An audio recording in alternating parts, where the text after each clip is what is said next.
Buenas tardes, vamos a comenzar nuestra sesión de la tarde. Hoy tenemos el honor y la alegría de poder contar entre nosotros con don Giulio Maspero. Voy a permitir leer un breve, aunque no es tan breve, resumen de su currículum. Giulio Maspero ha trabajado primero como físico, ocupándose del caos cuántico y colaborando en el descubrimiento. No he logrado traducir esta frase de fratali cuánticos. No sé qué cosas son los fratales cuánticos. La gallina por dentro tiene... fratales cuánticos. Para después pasar a la teología. Actualmente es profesor ordinario de teología dogmática en la Pontificia Universidad de la Santa Cruz en Roma y forma parte del comité directivo de la Pontificia Academia Teológica Internacional, de la cual es miembro ordinario. Él es también miembro de la Asociación Internacional des Études Patristiques y ha publicado principalmente sobre Gregorio de Niza, la teología trinitaria y la relación entre filosofía y teología. En particular, ha publicado Trinity and Man en Brill, Leuven, 2007. Me voy a saltar una larga bibliografía muy amplia para concentrarme en los últimos 3 volúmenes que ha producido. Rethinking the Filioque with the Greek Fathers en Eerdmans, en Grand Rapids, Michigan, y también The Cappadocian Reshaping of Metaphysics Relational Being en Cambridge University Press en el 2024, el otro es del 2023. Es parte de la dirección editorial del Diccionario Dinámico de Ontología Trinitaria, dirigido por Pietro Coda en Città Nuova, que comenzó en el 2021 y está en Infieri. Pues ahora vamos a darle a él la palabra para escuchar su ponencia. Muchas gracias. Muchísimas gracias por la presentación y sobre todo por la invitación, porque sin invitación no había presentación.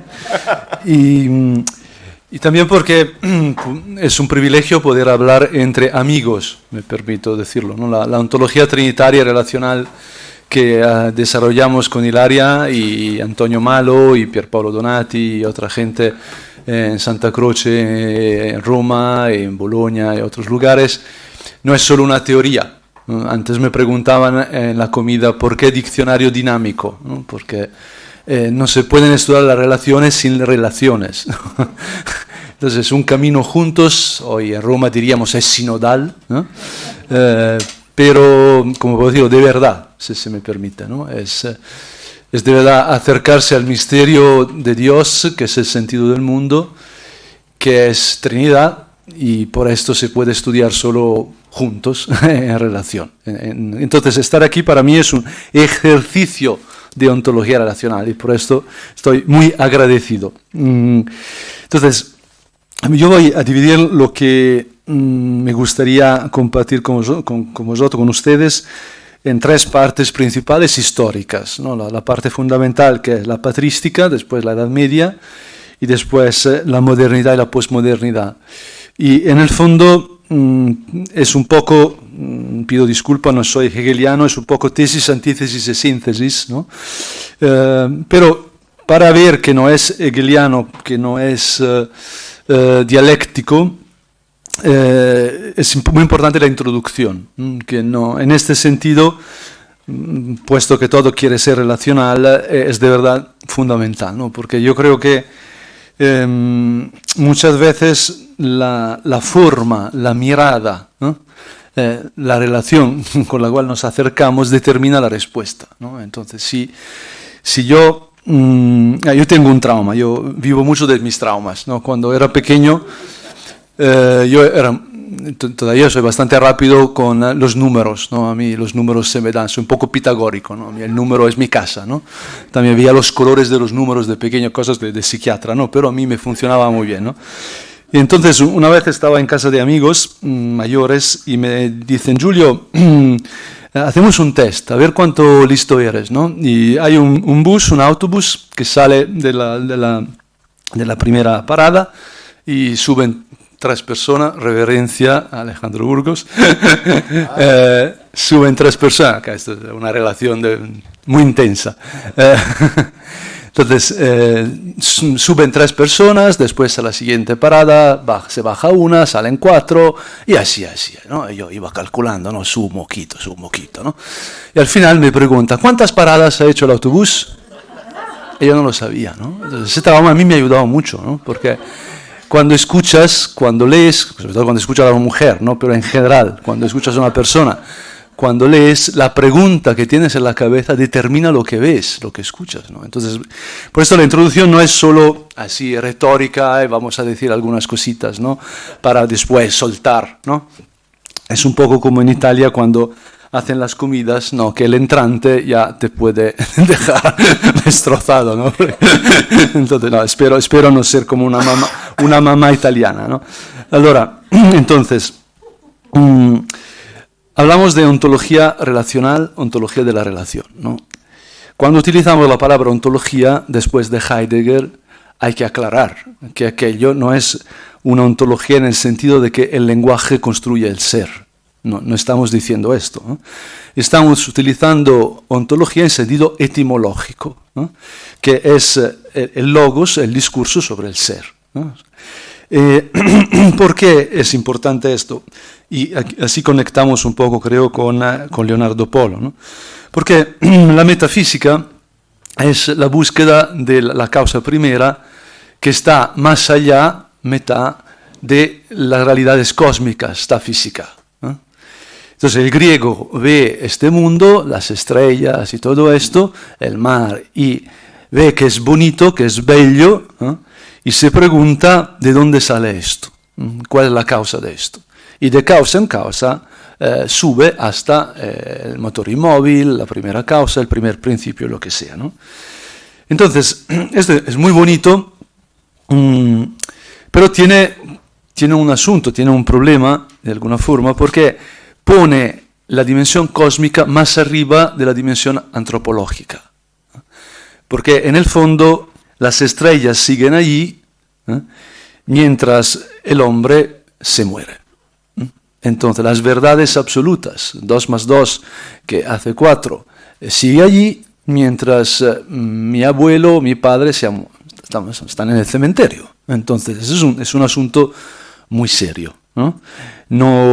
No estoy diciendo así que los griegos eran tontos, todo, ¿no? Además yo soy de un pueblo longobardo, ¿no? Un pueblo celta que bajó, cruzó las Alpes, se encontró muy a gusto, y ellos adoraban a los árboles, ¿no? Entonces, y uno dice, qué tontos, nada de tontos, ni un pelo de tontos, porque la vida media de un árbol es más de la vida media de un hombre.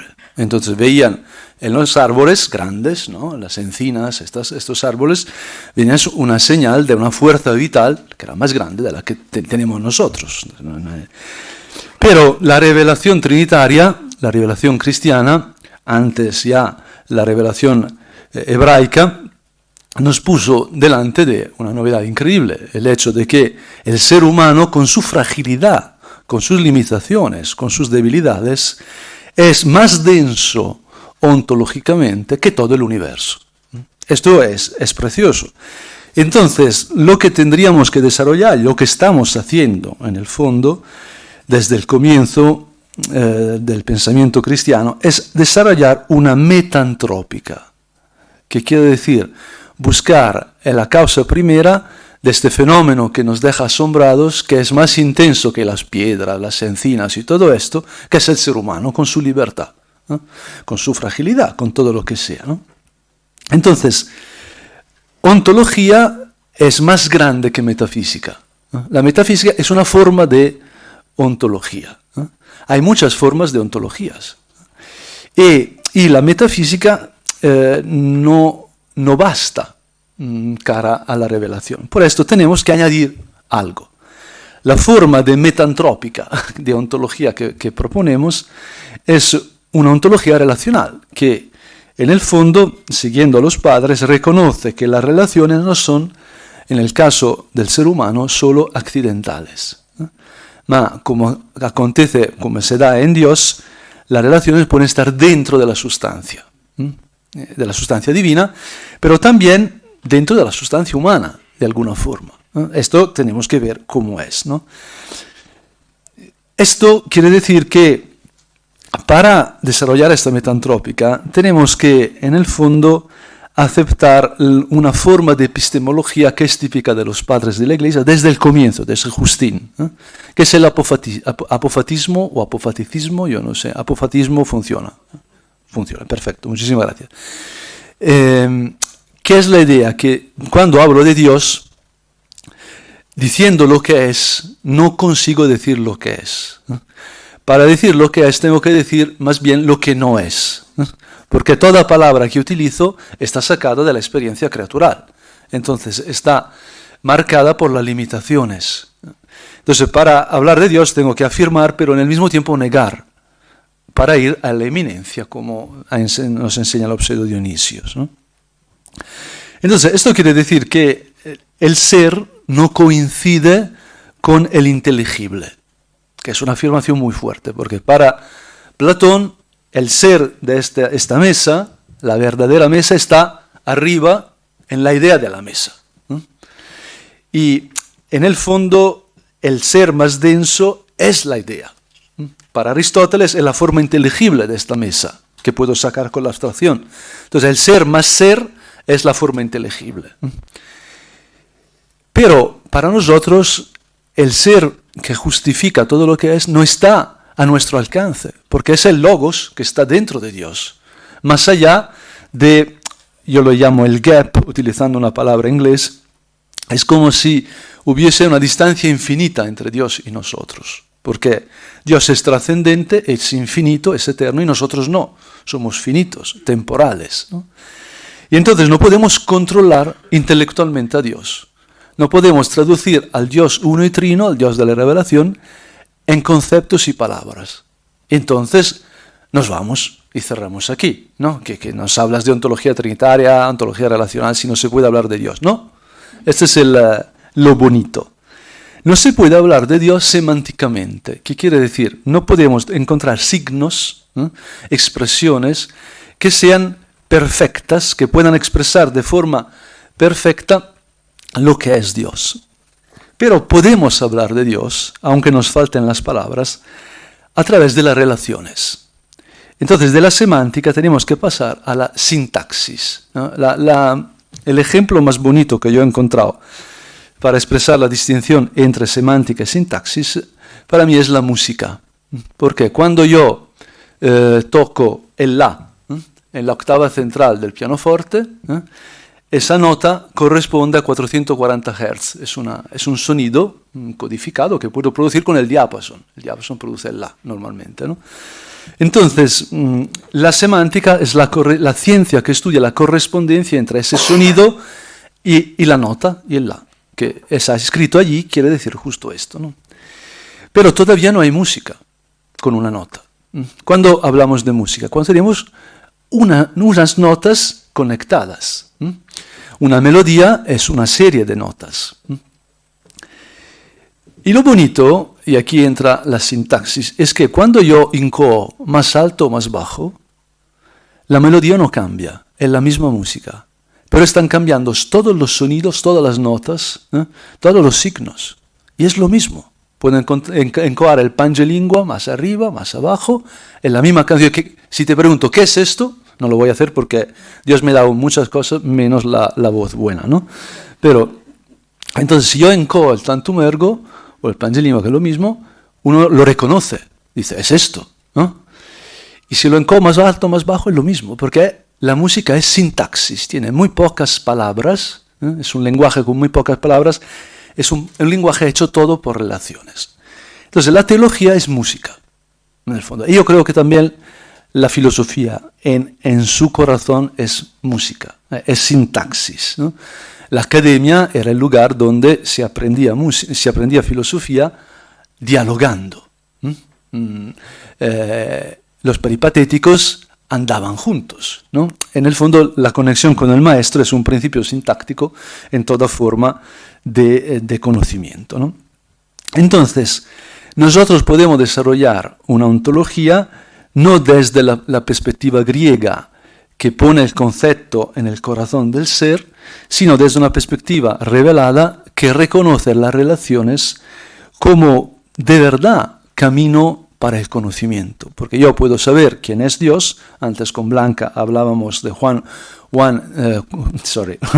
espera, es castellano. Entonces Juan 1:18, porque con Juan he pasado a Juan y me he ido al inglés y ya hemos montado aquí el tomate, ¿no? Entonces, perdón. Entonces mi coco tiene sus limitaciones, sobre todo después de comer, ¿no? Entonces, Juan 1:18 dice que Dios, nadie puede hablar de Dios menos el Hijo unigénito, ¿no? Que nos explica cómo es Dios, ¿no? Entonces, en la relación con ese verbo que se ha hecho carne, que nos puede poner en contacto de verdad con Dios, ¿no? Y podemos conocer a la Trinidad a través de la Trinidad de la Tierra, como decía San José María Escrivá, como Blanca quiere muchísimo subrayar y estudiar y todo esto. Entonces, la ontología trinitaria es la perspectiva, el estudio del ser, también del ser creado, dentro de esta sintaxis. Quiere decir, mirar a la realidad como música a través de la luz que viene de la revelación trinitaria, que nos dice que las relaciones no son solo accidentes, sino que son la parte más densa de la ontología. Están dentro de las sustancias, ¿no? Dice, oye, don Giulio, qué tontería, ¿no? No tanto, porque si a mí me quitan la relación, no sé, de ser profesor de mis alumnos, ¿no? Yo sigo siendo un ser humano. Pero si a mí me quitas la relación con mis padres, yo ya no soy. Yo soy a través de una relación. Entonces, esa relación es fundamental para mí, no es accidental. Entonces, esto algo nos dice, yo creo, ¿no? Entonces, cuando hablamos de ontología trinitaria, podemos utilizar dos sentidos de esta palabra, o la ontología de la Trinidad. Eso es un poco difícil, sobre todo hasta ahora, pero creo que compensa introducir esta distinción. Se puede entender el genitivo de la Trinidad, ontología de la Trinidad, como genitivo objetivo, que quiere decir que la Trinidad es el objeto del estudio ontológico. Entonces, yo estudio la Trinidad es mi objeto y hago una ontología sobre la Trinidad. Y esto es la teología trinitaria, lo que han hecho los padres, lo que ha hecho Santo Tomás. Cuando yo doy clases de Trinidad, y el área de las clases de Trinidad, explicamos la ontología trinitaria en sentido objetivo. Pero la revelación, tomar conciencia de cómo la relación ha cambiado gracias a la luz, o nuestra comprensión de la relación ha cambiado gracias a la luz que viene de la Trinidad, nos permite desarrollar una ontología de la Trinidad en sentido subjetivo. ¿Qué quiere decir? Que yo veo a la Trinidad como la luz, el sujeto que da origen al ser y nos permite conocer al ser. Por ejemplo, cuando yo estudio la creación y busco las señales trinitarias dejadas por las personas divinas en la creación, esta es ontología trinitaria en sentido subjetivo, porque estoy mirando la Trinidad como sujeto del acto creativo. Si lo hacemos, y con eso termina la introducción, no quiero desanimaros, porque si esta es la introducción, ya verás lo que viene después, ¿no? Pero dentro de esta ontología trinitaria en sentido objetivo y subjetivo, nosotros podemos leer la identidad relacional como clave de todo. Porque para el griego, un objeto tenía una identidad por la forma inteligible que era universal. Y después era este objeto, la existencia concreta, porque la materia individualizaba esa forma intelectiva. Entonces, en el fondo, lo individual siempre era negativo. Estaba conectado a algo potencial, algo que faltaba. Mientras lo perfecto, lo bonito era universal. Entonces, esto con mi mamá no funciona. Porque para mi mamá, yo soy su hijo, yo, el único, ¿no? Y perfecto, y mono, y listo, y todo lo que quieras, ¿no? Yo, ¿no? Distinto de los demás. Entonces, esto parece una tontería, ¿no? Pero el amor no es universal, es concreto. Yo amo a alguien, dentro de una relación. Ahora, voy a hacer una confidencia, que pido disculpas, pero acabo de contarlo en una entrevista, entonces puedo hacerlo, yo creo, ¿no? Me preguntaron, pero tú, ¿cómo te has metido cura a estas cosas? No, yo conté que tenía una novia, ¿no? Y que cuando conocí al Opus Dei y descubrí a San José María, decidí dejarlo todo para meterme en ese camino, ¿no? Entonces le dije a mi novia algo que es muy bonito, pero lo más tonto que puedes decir a una mujer, porque le dije, yo no dejo de amarte, ¿no? Pero como te amo a ti, quiero amar a todo el mundo, ¿no? Pero me llegó un bofetazo que sigo acordando, y llevaba razón. ¿Por qué? ¿Qué me estás contando? ¿Me quieres o no me quieres? Si me quieres a mí.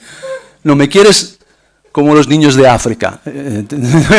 Toda razón, ¿no? Entonces yo, cuando pienso a la ontología relacional, digo, cuidado, ¿no? Porque esto, acuérdate del bofetazo, ¿no? Eso es muy importante, ¿no? Entonces, la identidad relacional es justo la respuesta a este tomate. Porque, claro, el amor, lo que nos hace nosotros, la existencia, no está en contra de la sustancia o de la esencia, ¿no?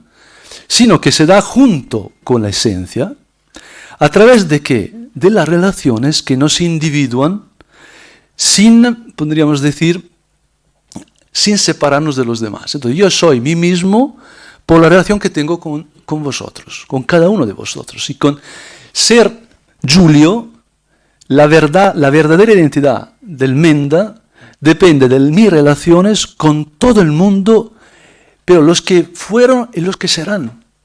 Hablamos de la piedrecita blanca, ¿no? Con Blanca, hablamos de la piedrecita, no me había fijado de este juego, ¿no? Entonces, ¿por qué yo podré saber mi verdadero nombre solo delante de Jesucristo en el Apocalipsis? Porque cuando Él me dará la piedrecita con mi verdadero nombre a través de Cristo, el Christus totus, yo estaré en relación con todos los seres humanos existidos y por existir. Entonces mi identidad no puede prescindir de todas las identidades de las demás.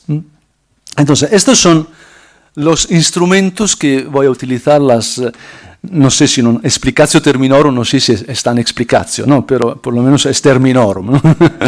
He dicho las palabras que voy a utilizar, ¿no? He introducido. Entonces todo esto arranca de los padres, ¿no? Entonces yo intento subrayar mucho la conexión entre teología y filosofía, ¿no? Y sobre todo metafísica. Porque creo que si no lo hacemos, vamos a enfrentarnos con problemas verdaderos, como acontece en la modernidad y en la posmodernidad, porque todo termina siendo moral. La moral es muy bonita, ¿no? Pero es el moralismo, ¿no? Yo siempre hago esta pregunta, pero ¿quién aquí no se siente imperfecto, que no llega, que no es bastante, que no da abasto? Yo no me siento que cumplo con lo que tendría que ser. Nadie lo hace, ¿eh? Siempre nos falta algo, ¿no? ¿Por qué? Porque vivimos en un mundo moderno y posmoderno que en el fondo ha perdido la metafísica. Entonces yo no estoy seguro de que siendo ya soy bueno, ¿no? Con mi mamá un poco sí, ¿no? Con mi mamá cualquier cosa, mi niño está bien, ¿no? Pero que la mamá es muy metafísica en cierto sentido, ¿no? Pero el ser, porque ella te ha dado el ser, ha sufrido para darte el ser, ¿no? Ella sabe que el ser es algo serio, ¿no? Entonces, una vez era mi cumple, entonces le llamé a mi madre a las 10:30 y le dije, mamá, ahora me acuesto, ¿no? Pero dentro de 5 minutos, eran las 10, digo, me acuesto, pero a las 10:30, que cuando he nacido me voy a acordar, ¿no? Voy a rezar una Ave María, ¿no? Y me dijo, no, 10:32, ¿no? Porque claro, como quien corre maratona sabes que no son 42 kilómetros, 300 y algo y pico metros, ¿no? Porque cuando estás llegando, ¿no? Y nunca llegas, eso te ha costado, ¿no? Te acuerdas que ha costado, ¿no? Entonces, cuando agarramos la metafísica, vemos que desde el comienzo el verdadero problema es el uno y los muchos, ¿no? Y la multiplicidad de los seres, ¿no? Y tenemos a Parménides, que dice solo el uno es, ¿no? Lo que es múltiplice no es de verdad, ¿no? Entonces es apariencia. Entonces no podemos razonar, Todo, por ejemplo, los juegos que hacen en la escuela eleática, ¿no? Con todos los cretenses, los habitantes de Creta mienten y yo soy de Creta, ¿no? Y ya estás.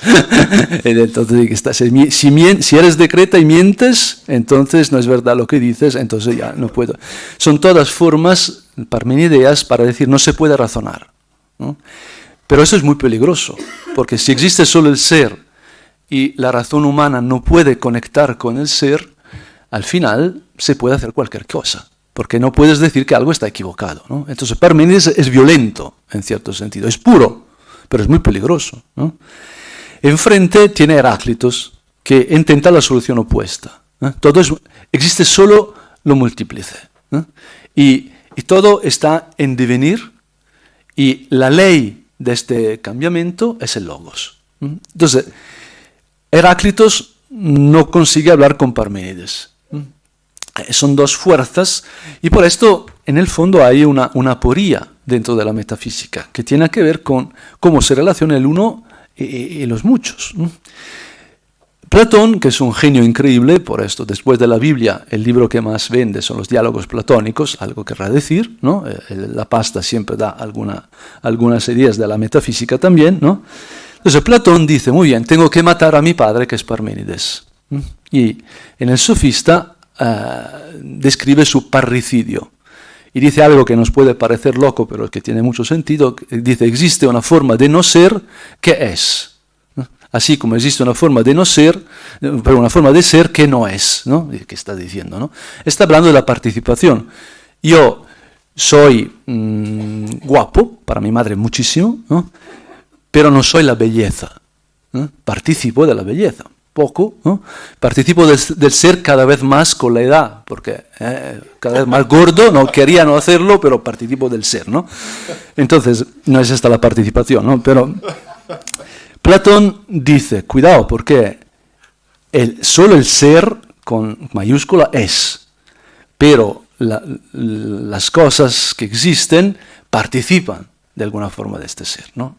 Entonces, esta solución es muy bonita, porque Platón tiene por delante a los sofistas, como nosotros. Hay que dedicarlo muy, por esto vende Platón, porque los sofistas siempre están por allí, ¿no? Entonces en cada época, Platón, muy interesante, ¿no? Porque aquí nos machaca, ¿no? Y todo, y no voy a hablar de abogados y todo esto, pero sofistas voy a hablar en general, ¿no? Entonces, el tomate con Platón, ¿cuál es? Lo estoy diciendo en broma, ¿no? Pero aquí detrás de esto hay una profundidad que bien conocéis, ¿no? Increíble.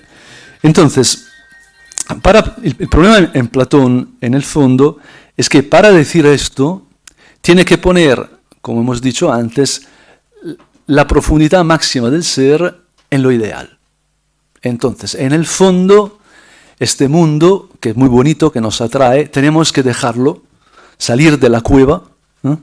E ir hacia las ideas. La idea de belleza es una. Entonces para mi mamá dice, no, mi hijo, no la belleza, ¿no? Entonces Platón no le convence a mi mamá, ¿no? Y puesto que yo me fío mucho de mi mamá, yo tampoco me fío totalmente de Platón. Lo leo, le quiero mucho, pero con mi mamá, ¿eh? Los italianos tenemos una debilidad por las mamás, ¿no? Pero yo creo que para arrancar siempre es bueno, ¿no? Entonces los padres, gracias a la revelación, se meten a esto. Y dicen, muy bien, a través de la Trinidad, la revelación trinitaria, nosotros podemos dar respuesta a esta aporía, a esta tensión que no está resuelta dentro de la metafísica.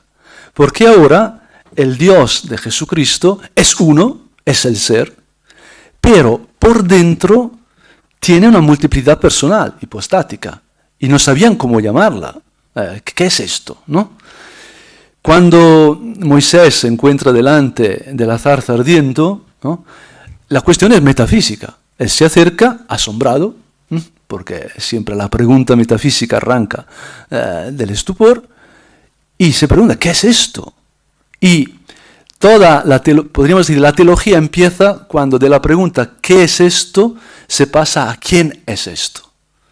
Porque escucha la palabra, escucha la revelación, se siente llamado con su nombre. Descálzate, es muy bonito, descálzate. porque esta tierra es sagrada. ¿Qué quiere decir? Es muy bonito. No, vete porque esta tierra es sagrada. No. Para estar aquí tienes que poner tu piel en esta tierra.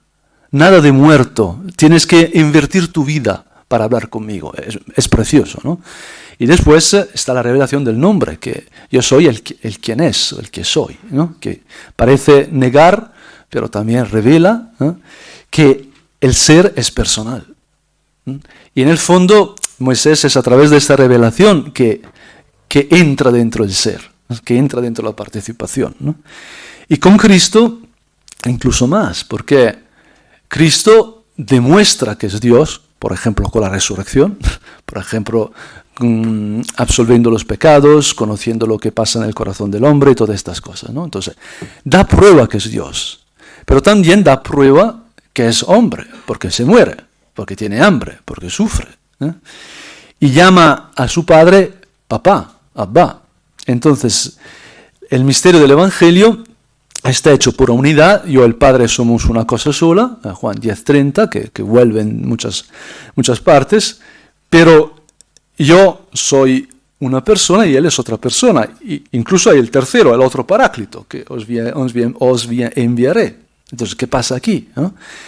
Y al final, claro, eso va a romper algunas categorías metafísicas. Y es muy bonito seguir leyendo a los padres como esto, el molde de las categorías metafísicas tienen que cambiar, ¿no? Incluso romperse en algún caso, ¿no? Por ejemplo, si uno lee el Contra Celsum de Orígenes, se da cuenta de cómo lo que no admite este filósofo medio platónico que dice que los cristianos son como murciélagos, ¿no?, que se unen allí, todos vestidos de negro, ¿no?, raros, tíos raros, ¿no? Son como, ¿cómo se dice? El... cuac, cuac. No, eso es el pato. La rana es...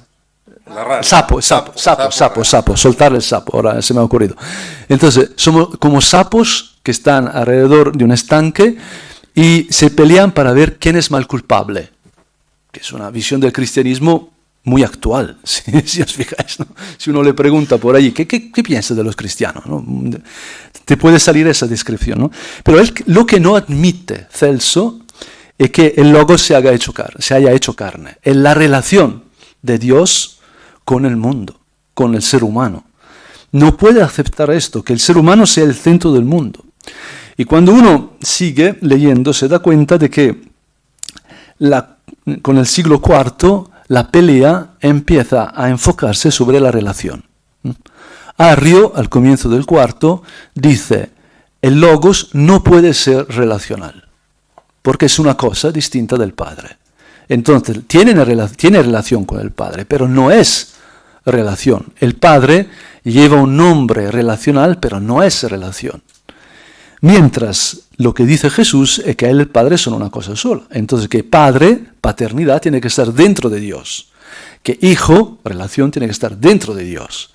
Que el Espíritu Santo, que llamaremos amor, tiene que estar dentro de Dios. Entonces, que Dios tiene dentro tres relaciones que le constituyen. Lo mismo se encuentra en Eusebio. El Logos no es relacional, sino sería como el Logos humano, sería un Logos que cambia, porque las relaciones humanas terminan. Mientras los padres capadocios empiezan a leer en el Evangelio algo inaudito que antes no se conocía, la existencia de relaciones eternas, puramente actuales, ¿eh? Y esto cambia el mundo. Esta todavía es ontología trinitaria, ontología de la Trinidad en sentido objetivo, ¿eh? Porque estamos hablando del ser de Dios. Pero esto cambia la forma de ver la creación. Y esto se nota muchísimo, es muy bonito, yo creo, ¿no? Primero, para los griegos la fe es una forma inferior de conocimiento. Es parecido a la doxa. Entonces tú tienes que hacer episteme, ciencia, ir de causa en causa. Si no lo consigues, entonces escucha la opinión más probable. Pero es la segunda posibilidad. Para nosotros no. ¿Por qué? Puesto que el ser tiene una intimidad, tiene una inmanencia, que es personal, a esa dimensión puedes acceder solo a través del Hijo que sale y el Espíritu Santo que sale, las manos que salen, ¿no? Solo a través de relaciones personales puedes tener acceso a esa dimensión del ser, que es muy bonito, ¿no? Porque, por ejemplo, uno me puede conocer, ahora he hecho confidencias, ¿no? He hablado de mi novia, de mi mamá y todas estas cosas, ¿no? Y yo lo hago adrede, ¿no? Porque no es solo retórica, ¿no? Estoy hablando a las 4 de la tarde, claro, después de la comida, ¿no? Entonces tienes que contar chistes, ¿no? No es esto, ¿no? Es que cuando uno me ve, por ejemplo, a mí me dicen, Giulio, tú impones mucho. Y si uno no me escucha hablar, es verdad que impongo, ¿no? Cara, profesor, todo esto, ¿no? Después soy muy varón, entonces a veces me callo porque estoy pensando en otra cosa, ¿no? Entonces no te contesto, ¿no? Es que estoy pensando en otra cosa, estoy pensando en el partido de fútbol, ¿no? Entonces, no, pero parece que estoy pensando, a ver, no le voy a estorbar porque a ver que voy a interrumpir, ¿no? Estoy pensando en mis cosas, ¿no? O que tengo que pagar un asunto, no sé, ¿no? Entonces, cuando uno me escucha hablar, no, es distinto. Pues, mira, es normal, tiene a su mamá, ¿no? Me puedo reír, ¿no? Es italiano porque mueve las manos, no solo por el castellano, ¿no? Porque mueve las manos, todas estas cosas, ¿no?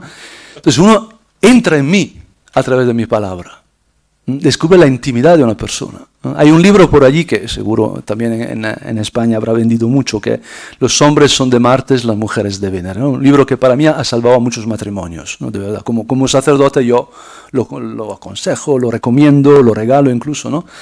Y la idea es que varones y mujeres hablamos el mismo idioma, pero en verdad venimos de planetas distintos, donde se hablaba el marciano y el venusiano, ¿no?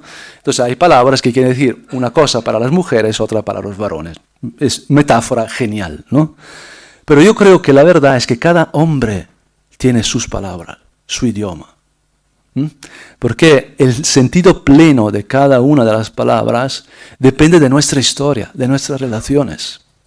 Entonces, lo primero que hay que hacer para conocer a alguien es escucharle, aunque piensas saber ya lo que te va a decir, ¿no? Porque esas palabras tienen un sentido para él que son distintas, un sentido distinto de lo que es para mí. Siempre tenemos que aprender, ¿no? Conocer es dejarse asombrar. Por esto yo creo que la primera virtud es la curiosidad, ¿no? Sobre todo en la educación, ¿no? Lo que los padres tienen que dejar a los hijos es la curiosidad por el mundo, por el otro, ¿no? Por el más allá y todo esto, ¿no? Entonces, Gregorio de Nacianzo, aquí tenemos a un experto, ahora no le veo, pero está ahí, gracias.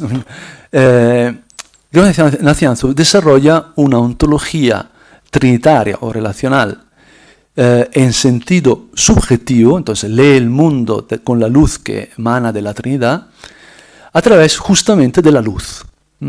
Él dice, hay 6 niveles distintos en el ser creado, en el ser total.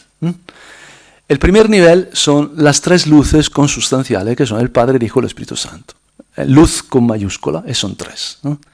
La luz, que es Dios, está hecha por 3 luces. Es una metáfora clásica en el siglo IV, ¿no? Pero esta luz, iluminando, da lugar a otra luz, ¿no? Que es el hombre, ¿no? Que es luz, porque es imagen de Dios, refleja a esta luz, ¿no? Y el hombre vive una historia sagrada, y esta historia sagrada es la Biblia, que es otra luz, ¿no? Y así, y los ángeles son otra luz, ¿no? Y va bajando hasta el bautismo, que es la luz que nos hace hombres, que nos pone en comunión con los ángeles y que en el fondo nos une a Dios, ¿no? Entonces es una jerarquía de luces que es muy distinta de lo que es la construcción de Aristóteles. Porque en Aristóteles nosotros tenemos al motor inmóvil, la causa primera, y después bajando motores distintos que son cada vez menos perfectos cuanto más se alejan, con conexiones necesarias. Por esto un tío bastante listo puede trepar esa escalera, ¿no? Y llegar hasta el motor inmóvil, ¿no? En este caso, con Gregorio de Nacianzo, la conexión entre los niveles es relacional, está hecha con libertad. Entonces se puede reconstruir solo a posteriori a través de relaciones personales. Por esto yo necesito del bautismo para entender lo que está escrito en la Biblia. Yo no entiendo la Biblia desde fuera de la iglesia. Es imposible. Es la memoria de un pueblo. Solo como parte de este pueblo yo puedo entender lo que está escrito en la Biblia. Y todo así. Y es muy bonito porque esta ontología trinitaria en sentido subjetivo se mantiene hasta el final de la patrística con Juan Damasceno, que construye algo muy parecido, siempre 6 niveles, para defender las imágenes sagradas, los iconos. Y dice, las imágenes subconsustanciales son el Hijo, el Espíritu Santo, y va bajando, ¿no?, a través de la Biblia, son hasta el hombre. Y es muy bonito, yo creo, porque nos permite leer el mundo a la luz de la Trinidad, descubriendo que como Dios en sí tiene relaciones, también nosotros los hombres, en nosotros tenemos relaciones, ¿no? Es muy conocido lo que hace Agustín, que pone las facultades del intelecto y de la voluntad dentro del hombre como elementos esenciales del ser imagen de la Trinidad, ¿no? Gregorio de Nissa va un poco más allá, yo creo, porque dice que la naturaleza humana es una. En el fondo hay un solo hombre, que está hecho por todos los hombres, con sus relaciones, con sus tiempos, ¿no? Es una ontología de la historia también.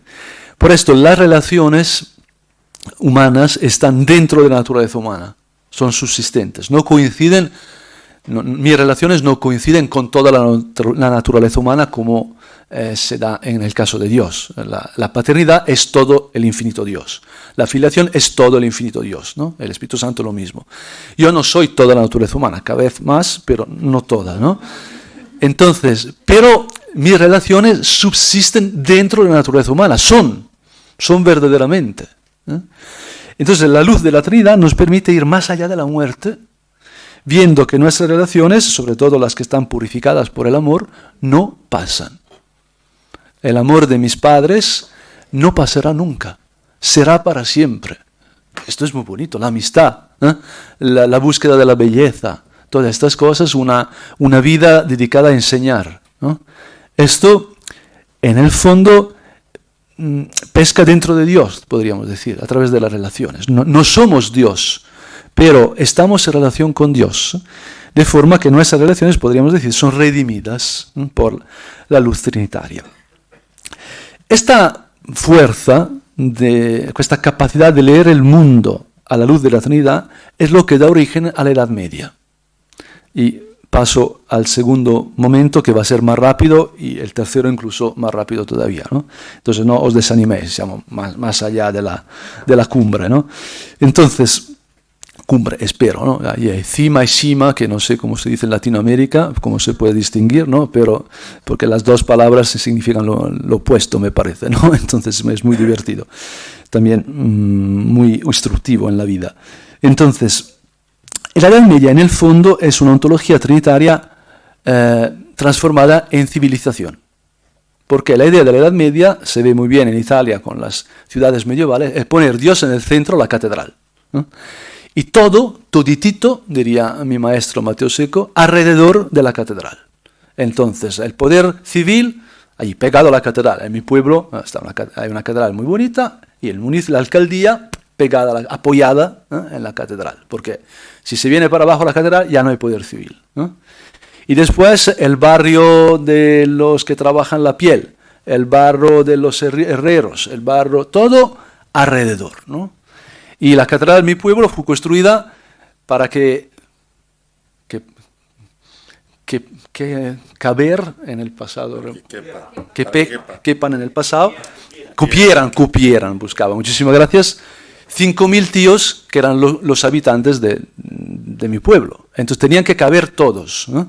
Y en la fachada estaban los distintos trabajos que se hacían en la ciudad. Entonces la catedral reflejaba, ¿no?, la vida de la ciudad. Y añado esto, en la fachada todavía hay 2 esculturas, dos tallas de 2 tíos que parecen 2 santos, ¿no? De hecho, si le preguntas al pueblo quiénes son, yo será San Pablo, San Pedro, ¿no? Uno tiene un libro, ¿no? Y son 2 paganos, ¿no? Plinio el Viejo, el Plinio el Joven, que han nacido en Como, Como, la ciudad se llama Como, no es Como viene en Como, no, Como, ¿de dónde eres Como? ¿De dónde eres Como? Es que se llama Como, ¿qué puedo hacer yo, no? Entonces,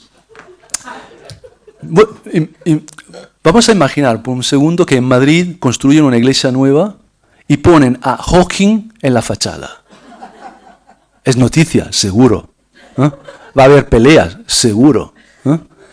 Mientras esos señores en la Edad Media ponían 2 paganos a la entrada de la iglesia, porque la búsqueda de la verdad es camino para el encuentro con Jesús. De hecho, más allá de ellos están los Reyes Magos que adoran al niño, que observando el cielo, ¿no? Es increíble, ¿no? Es una cultura distinta, muy bonita, pero que tiene un tomate, como siempre, hay un asunto por allí, porque este esfuerzo por poner todo alrededor de Cristo, alrededor del Dios unitrino, a veces lo fuerzan, ¿no? Les lleva a forzar el razonamiento, ¿no? Y a olvidarse la diferencia entre participación, que es ontológica, y metaforización, que es lo que hacemos nosotros. No sé, en Italia se dice que cuando un hombre es bueno es un trozo de pan, creo también en España, si me acuerdo bien, ¿no?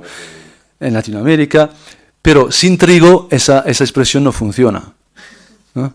Vete a decirle en África es blanco como la nieve, ¿no? Que en algunas partes de Kenia funciona, ¿no? Pero en el Sahara es blanco como la nieve. ¿Qué estás diciendo, no? Aquí no hay nieve, ¿no? Entonces, para expresar la bondad de un hombre, tú utilizas algo más concreto que te comes, la sabiduría, el sabor, ¿no?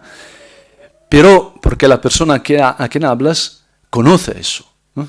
Si no lo conocieras, no funcionaría esa imagen, ¿no? Mientras la participación funciona siempre. Entonces, en la Edad Media se olvidaron lo que ponemos nosotros y lo que ha puesto Dios, ¿no?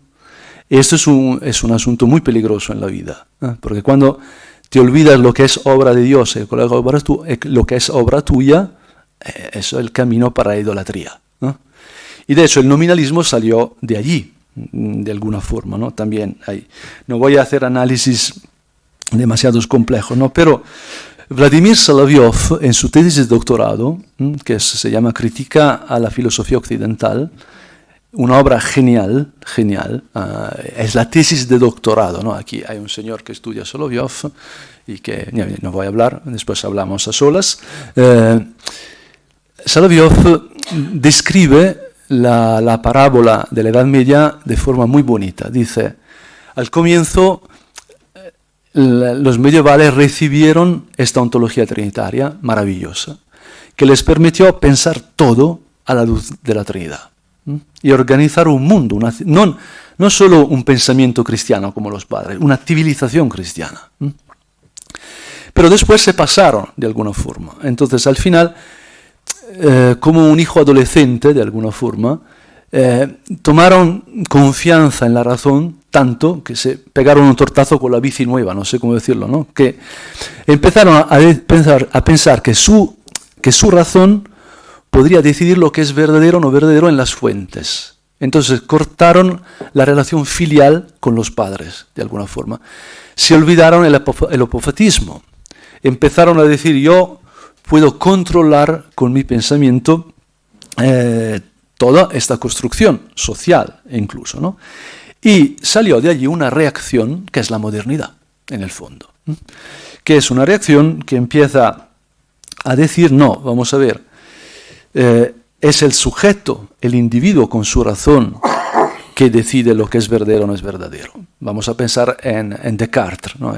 Contaba en la mesa que después del COVID a mí me entraron ganas de leer una biografía de Descartes, ¿no?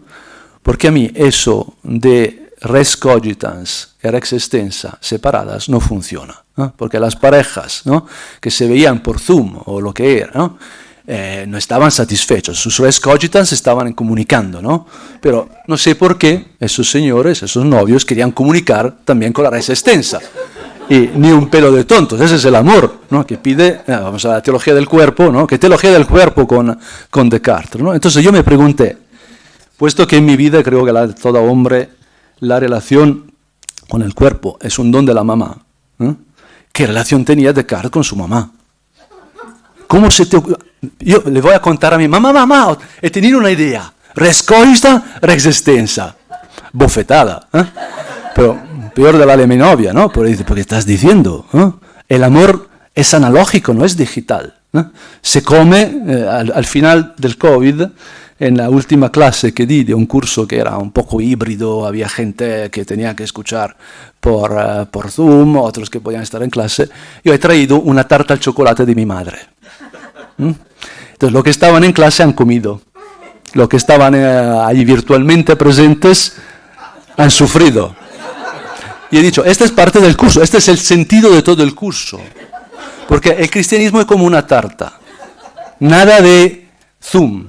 Entonces, lo puedes hacer solo en presencia. Tienes que comer a Dios. ¿No? ¿Cómo puedes comer a Dios por internet? No sé cómo decirlo. Entonces, esto lo digo porque el reto con la posmodernidad es serio. Es serio, porque la idea es hibridizar al hombre. Cuando WhatsApp fue comprado por Meta, yo leí, porque soy un poco nerd, entonces me leí todo, ¿no? Y dije, no, yo no voy a entrar a esto. No puedo ceder todas estas cosas. Todas mis conversaciones es absurdo, ¿no? Me voy a quitar de WhatsApp. Y después dije, no, yo soy un sacerdote. Hay gente que me puede contactar solo por WhatsApp. Yo no puedo. Y me di cuenta de que mis relaciones eran el precio que yo había pagado para utilizar WhatsApp gratis. Y que las relaciones son sustanciales, pues sacas pasta, sustancias, ¿no? El dinero, ¿no? Los haces con la relación. Entonces, este cambiamiento de la Edad Media a la modernidad es clave, ¿no? Descartes se le murió a la mamá cuando era pequeño y la única relación que tenía con su madre era una enfermedad heredada por ella. Entonces es algo serio, ¿no? También da piedad, ¿no? Pobrecillo. Pero se entiende, ¿no? Se entiende lo que pasó. Entonces ahora la modernidad ha intentado decir, vamos a arreglar todo desde el sujeto, que es libre, él solo, tiene una libertad suya, con la ciencia, con la epistemología. ¿No? Nada de metafísica, olvídate de la metafísica, el método, un método científico. ¿No? Sin decir que detrás de cada epistemología hay una metafísica. Es imposible hacer una epistemología sin metafísica, porque, por ejemplo, el ejemplo es tonto, pero a mí me sirve mucho, porque era físico yo, trabajaba como físico. Si quieres observar las estrellas, necesitas de un telescopio, no de un microscopio. Si tú intentas observar las estrellas con el microscopio, no funciona. Entonces, para hacer la epistemología, el método para estudiar las estrellas, te tienes que preguntar, ¿qué estoy observando? ¿Estrellas o células? Porque observar células con un telescopio no funciona. Entonces, la pregunta metafísica, ¿qué es esto?, es la base de la epistemología, no al revés. Si yo digo, no, pongo la epistemología delante de la metafísica, no funciona, te estoy engañando. Te estoy metiendo por debajo una metafísica, que es la idea que el observador absoluto existe, que conocer es de uno solo, que solo él es libre.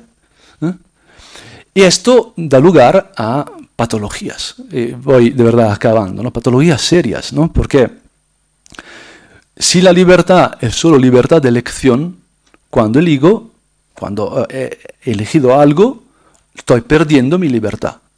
Entonces, para ser libre, tengo que renunciar a ser libre. Y peor, puesto que somos finitos, elijo algo y tengo que dejar todo lo que no he elegido. A mí esto se me ocurrió cuando salí del seminario. Había habido algunos años donde unos tíos compraban champús y todo lo que necesitábamos, 4 o 5 marcas, ¿no? Y ya está. Y tú elegías, hago mucho deporte, no hago deporte, tengo problemas de pelo, ¿no? Entonces, cuando salí del seminario, yo fui a comprar el champú y me entró una crisis de pánico. Tenía un pasillo lleno de champús, ¿no? Y mi problema es que vengo de un pueblo donde somos peores que los catalanes. Entonces la idea era, yo tengo que gastar lo menos posible, ¿no? Entonces tengo que sacar cuentas, ¿no?, con todos estos champús, porque claro, no todos contienen lo mismo, ¿no? No puedo ir buscando el que cuesta menos, porque depende de la cantidad. Entonces venga, ¿no? Venga a dividir, ¿no? Horroroso, horroroso. Terminé comprando el que utilizaba de pequeño, ¿no? porque no tenía tiempo, ¿no? Es absurdo, ¿no? Pero la publicidad funciona por esto, ¿no? Entonces, la libertad entendida como en la modernidad produce conflictos. Y bloquea al sujeto, porque el sujeto de verdad, por la revelación trinitaria, no es él mismo o ella misma por sí solo, por sí sola. Es la relación que te hace lo que eres, de alguna forma, ¿no? No puedes, somos hijos, eres hijo de otro, te recibes, eres un don, podemos desarrollar también la ontología del don, ¿no? Entonces, esta crisis es muy seria porque la posmodernidad dice, muy bien, la modernidad no ha funcionado. Esta promesa de solucionar todo con la epistemología nos ha llevado al huerto, a las guerras, de verdad. Hemos tenido las guerras de religión, hemos tenido las guerras mundiales. Entonces hay que ir más allá de la modernidad. ¿Haciendo qué? Borrando todas las diferencias. Muy sencillo. Diferencias, quiere decir, lugares de conflictos. Nos cargamos las diferencias. Varón y mujer, olvídate, somos los mismos. Árabes y judíos, olvídate, somos los mismos, ¿no? Todas estas cosas son malas, las diferencias. Resultado, puesto que diferencias no existen, conflictos peores. Desarrollar un mundo que niega las diferencias nos lleva, como vemos en las noticias, a conflictos más graves, más serios, porque el ser humano es abandonado sin un pensamiento capaz de manejar diferencias. Entonces aquí se abren dos caminos después de la modernidad, que dependen de lo que hacemos en ontología trinitaria o ontología relacional, o estudiando la teología del cuerpo y todas estas cosas, ¿no? Porque estudiando la familia, pero dependen de verdad, no estoy diciendo, no es retórica, es que de verdad, el futuro depende de esto, estoy súper convencido. Entonces, o decimos, la modernidad ha fallado, ha fracasado, porque no ha sido bastante radical. Hay que ir más allá. Y este es el postmoderno, que es posthumano y todas estas cosas, ¿no? Vamos a superar las limitaciones humanas con las máquinas. Y venga. Otra posibilidad, que la única yo creo que podemos elegir o fomentar, es decir, no, tenemos que poner en juicio algunos conceptos o axiomas de la modernidad. Por ejemplo, que el sujeto tiene una identidad que no es relacional. Porque si no hacemos así, no salimos y nuestros hijos no serán capaces de engendrar, que es lo que está pasando, ¿no? Entonces, el nihilismo no es una idea que está en los libros, está allí, realizado. Lo vemos en las calles, ¿no? Gracias a Dios hay algún niño, ¿no? Pero las escuelas se van vaciando. En Italia es horroroso, ¿no? Entonces, este esfuerzo para llevar la posmodernidad en un sentido relacional y no dialéctico, de verdad es clave. Y creo que por esto necesitamos de una concepción fuerte de relación como la de los padres, que tenemos que desarrollar, trabajar más, ¿no? Y sobre todo declinar en sentido antropológico, como explicará la profesora Vigorelli después, ¿no? Porque, por ejemplo, ¿qué es el cuerpo? El cuerpo es materia, pero no es cualquier materia, es materia organizada por relaciones. Un cuerpo es materia con relaciones inmanentes. Por esto está la cabeza, que está en relación con mis manos y todo lo demás, ¿no? ¿Qué es la historia? La historia es tiempo, pero no tiempo cualquier tiempo. Es tiempo organizado relacionalmente. Este es el tiempo, ¿no? La historia está hecha por Kairos, Karoi, ¿no? Momentos fundamentales. Cuando yo os he contado un poco de mi vida, no es la crónica de mi vida, ¿eh? Son los momentos fundamentales de mi vida, porque la memoria funciona con relaciones. ¿Qué es la sociedad? La sociedad es la suma de los individuos, ni hablar. La familia es la suma de los individuos, que no. En un estudio en Norte Europa definieron la familia conjunto de individuos que comparten una nevera. una nevera, porque claro, televisiones hay muchas, ¿no? Uno que en cada habitación tiene su televisión, pero la nevera todavía es una, ¿no? Más o menos, ¿no? Pero qué edificio pobre, ¿no? Y funcional, ¿no? Y mientras la familia tampoco es una unidad que borra a los individuos. Entonces, ¿de qué está hecha? Donati, preguntándose esto, ha llegado al punto, no, son las relaciones. Relaciones que son subsistentes en la familia de alguna forma, que son un efecto emergente, que tienen una densidad ontológica, ¿no? Para Aristóteles la familia es una suma de individuos, ¿no? Una piedra es más una que mi padre, mi madre y yo. Esta es la metafísica clásica, ¿no? Con la revelación trinitaria, al revés. 3 personas, 2 amigos son más unos que una montaña, que una estrella, ¿no? Que el sol, que es muy bonito, yo creo, ¿no? Entonces, este es el camino que tenemos que seguir hoy, yo creo, sabiendo que esto nos ayudará muchísimo a también superar un problema que tenemos dentro de la Iglesia, yo creo, ¿no? Y con esto termino. Porque un enfoque muy moralista, que va mucho a Platón, de alguna forma, nos ha llevado a presentar modelos, ¿no? Modelos. Entonces tú tienes que ser así. Las virtudes, por ejemplo, ¿no? Tienes que imitar a Jesús. Imítale a Jesús. Mira, qué bueno es Jesús. ¿Y tú qué? No sé o qué bueno es este santo, ¿no? ¿Y tú qué? Qué bueno era San José María. ¿Y tú qué? Entonces, a mí me parece que esto no funciona. Cuando yo lo hago con los jóvenes, me miran y dicen, pues estás loco. ¿Qué estás diciendo, no? Las virtudes, ¿qué son estas cosas, no? ¿Jesús qué?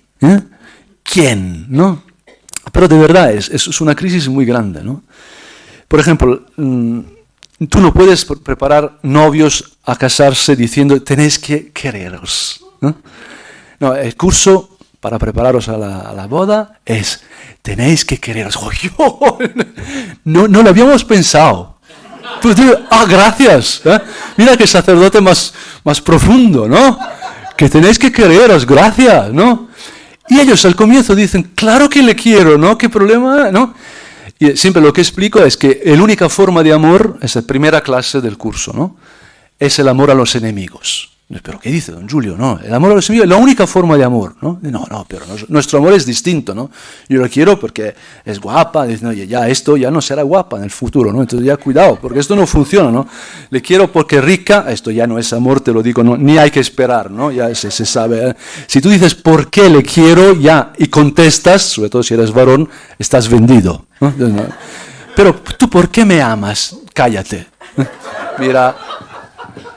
no, es que no, he ido a nadar y ya hoy no tengo tapados los... muy bien, entonces, a mí me parece que el gran cambio que tenemos que dar a través de las relaciones es descubrir que yo puedo ser como Jesús solo con Jesús. Pasar del cómo que tenían ya los griegos, que estaba ya, al con. El coser, polo, podemos meter muchas cosas allí, ¿no? Pero yo he sido creado para ser como Jesús, para ser como Dios, porque Dios me ha creado. Pero no yo solo, ma con el verbo que se ha hecho carne.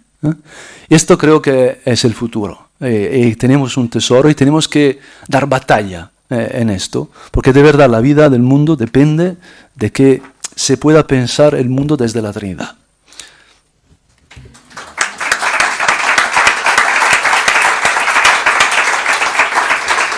Muchas gracias. Ya no nos queda tiempo para una ronda de preguntas, pero habrá tiempo después. Mientras tanto, yo solo tengo que agradecer el que me he sentido reafirmado en mi participación en el ser. Yo creo que más de alguno nos hemos sentido bien. Gracias. No sé si podemos hacer alguna pregunta o tomamos café y luego venimos a escuchar.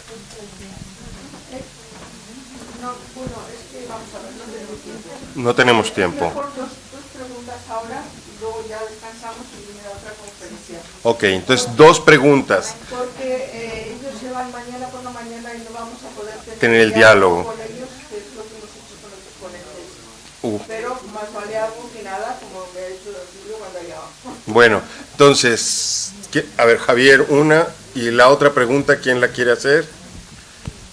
Es la oportunidad, Alberto. Muy bien. Tú no estabas levantando la mano, ¿verdad? Si no, serás la tercera. Don Julio, muchas gracias. La pregunta rápida que me vino, porque dije, no vamos a perder este tiempo. ¿Qué pautas daría para una crítica adecuada a la modernidad? Respuesta muy rápida. No, yo creo que hay que criticar la modernidad desde la modernidad, asumiendo lo bueno de la modernidad. Por ejemplo, una cosa muy sencilla, ¿no? Los judíos, el antisemitismo también es muy, ¿no? Está en las noticias, ¿no? ¿Por qué el problema de los judíos? Porque en un mundo totalmente cristiano, un ciudadano que no es cristiano no es ciudadano. Eso es un principio clerical. Otro asunto. La Edad Media dice, está hablando con gente que toda cree en un Dios único, musulmanes, judíos y cristianos. No había posibilidad de hablar con paganos. Entonces, en el fondo, la Edad Media ha perdido la capacidad de hablar a quien no te entiende. Yo siempre digo, ahora mismo, nosotros en la Iglesia Católica, en mi experiencia, pues en España será distinto, somos capaces de evangelizar a las monjas. Y a que no lo necesitan, nos evangelizan a ellas, ¿no? Porque tenemos unas palabras, unas expresiones que no entendemos solo nosotros, ¿no? Entonces, venga, te tengo que contar las... Entonces, la modernidad lleva razón en muchas cosas. El principio de laicidad, el valor de la secularidad, viene también de una reacción sana de la modernidad. Pero esta reacción ha sido dialéctica. Este es el tomate. Entonces hay que transformar la relación dialéctica en relacional. Ese es el reto que tenemos. Comunional. Pero la ventaja que tenemos es que vemos los efectos de esa dialéctica. Vemos que no funciona. Entonces podemos decir, llevabas razón, pero vamos a ir por aquí. Sobre todo no te cargues el cristianismo. Yo, por ejemplo, quiero mucho a René Girard. Te enseña, tú te cargas al cristianismo, acepta la violencia. Acepta a Nietzsche. Lo que te espera es la locura, que es como terminó Nietzsche mismo, ¿no? Entonces, yo creo que se puede hacer mucho sin ser carcas, no sé cómo decirlo de forma más delicada, ¿no? Sin decir, se entendió muy bien, ¿no? Sin decir, no, vamos a volver. Por ejemplo, a mí me enoja bastante, es un eufemismo, me enoja, la Benedict Option, ¿no? Que va por allá en Estados Unidos. Entonces vamos a encerrarnos en monasterios como San Benedicto. ¿Pero eres imbécil? San Benedicto no se encerró en su monasterio. Los monasterios eran abiertos, eran lugares humanizantes. Los bárbaros podían meterse al monasterio si aceptaban la regla. Ya está, eran abiertos. Y eran centros de irradiación. No era encerrarse, justo al revés, era abrirse. Entonces ese es el peligro, ¿no? Encerrarnos, decir, llevamos razón nosotros, nos convencemos y que nos quedamos solos y muertos, ¿no? No sé. Alberto. Don Julio, muchas gracias por la ponencia. Vivimos en un mundo bastante dicotómico. Y eso se pone de manifiesto con las relaciones. Es decir, estamos altamente relacionados. Sí. Ciertamente depende de en qué sentido se diga, ¿no? Pero se puede decir. Sí. Estamos altamente relacionados. Y al mismo tiempo, pues hoy hay ministerios de la soledad en Inglaterra, en Francia, en Japón, en Suecia, etcétera, ¿no? Es decir, altamente, como dicen los norteamericanos, isolated, ¿no? Sin embargo, usted termina con una propuesta y dice, es que el camino es generar las relaciones, ¿no? Y bueno, la propuesta está claramente en el título y en toda la explicación, que son la ontología relacional, ¿no? Pero ¿qué es lo particular, lo distintivo de una ontología relacional, de modo que no se confunda con la alta relacionalidad en la que vivimos? Y por otro lado, pues hablaba usted, por ejemplo, de el carácter como eterno de la relación, ¿no? Extratemporal, etcétera. Sin embargo, ponía, entre otros ejemplos, el amor de su madre, del cual no dudaré, pero, por ejemplo, el amor conyugal, o etcétera, ¿no? Sin embargo, vivimos en un momento de divorcio como establishment, claro. ¿No? Y el establishment precisamente es del abandono, que tiene que ver con la soledad. Entonces, ¿qué es una relación, una relación ontológica en este contexto? Bueno, voy a dar una respuesta muy italiana, ¿no? La ponencia de Ilaria Vigorelli va a contestarte. No, porque de verdad, para esto hace falta la antropología relacional, ¿no? De verdad, es broma y no es broma, ¿no? Lo que puedo hacer yo, sí, desde la ontología, es distinguir muy bien interacción de relación. Entonces, la pregunta, ¿qué es una relación? Es una relación que es libre, ¿no? Implica un contacto personal de verdad, ¿no? Y el problema que yo veo es que cuanto más el consumismo, ¿no?, invade nuestra dimensión cognitiva, ¿no?, cuanto menos somos capaces de relaciones verdaderas y tenemos solo interacciones. Entonces, yo me acuerdo un chico cuando había iPod, ¿no?, que se escuchaba la música ahora con el móvil ya, ¿no? Yo me acuerdo que estaba en el autobús, se le termina la batería del iPod y dice, ahora me siento solo. Y yo quiero decirle, tú estás solo, chico, ahora te das cuenta, pero eres más solo. Bueno, no quiero hablar como un andaluz, pero quiero decir, la soledad es muy honda porque también hay un sistema socioeconómico que la produce, y tenemos que cambiar esto, de verdad. Yo creo que la acción política es muy importante, y no es derecha o izquierda, porque la derecha y la izquierda produce lo mismo. Es desarrollar la capacidad de ver las relaciones en su sustantividad, y las relaciones personales libres en la educación, en la acción social. Por ejemplo, esa novia de que le hablé, ¿no?, la de la bofetada, después se casó y se divorció, ¿no? Pero fue valiosa en su divorcio porque ese matrimonio tenía que romperse, ¿no? Lo decía un psiquiatra por líos que había, ¿no?, por abusos, muy compleja la situación. Pero ella defendió a sus hijos no atacando la relación con su esposo. Entonces, en el fondo, esos hijos tienen padre, aunque el padre tiene unos problemas increíbles, ¿no? Pero tienen padre, porque la esposa ha sido valiosa y no ha descargado su rabia, su sufrimiento, no ha hecho del esposo un chivo expiatorio, se ha defendido sin atacar. A mí me parece increíble y raro, ¿no? Entonces, eso es un ejemplo de preservar el bien relacional. Entonces, creo que lo que nos puede decir también Ilaria Vigorelli es cómo la antropología relacional puede ayudarnos a ver los bienes relacionales, ¿no? ¿Qué es un bien relacional? Tenemos solo bienes individuales, no sé cómo decir, que no son los verdaderos bienes, ¿no? Si yo soy muy rico, ¿no?, y no tengo nadie para compartir lo que tengo, ¿qué es esto? Soy solo, ¿no? Es una ilusión mi riqueza, ¿no? Es la libertad del desierto, ¿no? Yo siempre le comentaba a Ilaria, a mí me llama mucho la atención el duty free del aeropuerto, ¿no? Porque en cualquier lado tú vayas, ¿no?, tú encuentras lo mismo. Una vez un amigo mío volvió de Barcelona y me trajo un whisky irlandés, ¿no? Yo feliz, ¿no?, porque me encanta el whisky, ¿no?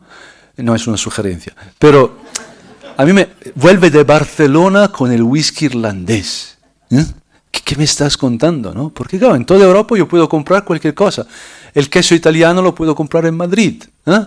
El jamón ibérico, no sé, eso no es tan fácil, ¿no? Pero todo esto, ¿no? Pero es verdad que hay bienes todos iguales en cualquier lado, y esto nos dice que somos iguales, ¿no? Y las interacciones son siempre más superficiales, ¿no? Y no vamos a ningún lado. Mientras la experiencia de la relación es difícil, te hace sufrir, pero te hace crecer y te libera. Muy bien. Muchas gracias. Pues vamos a tomarnos un cafecito, un aplauso.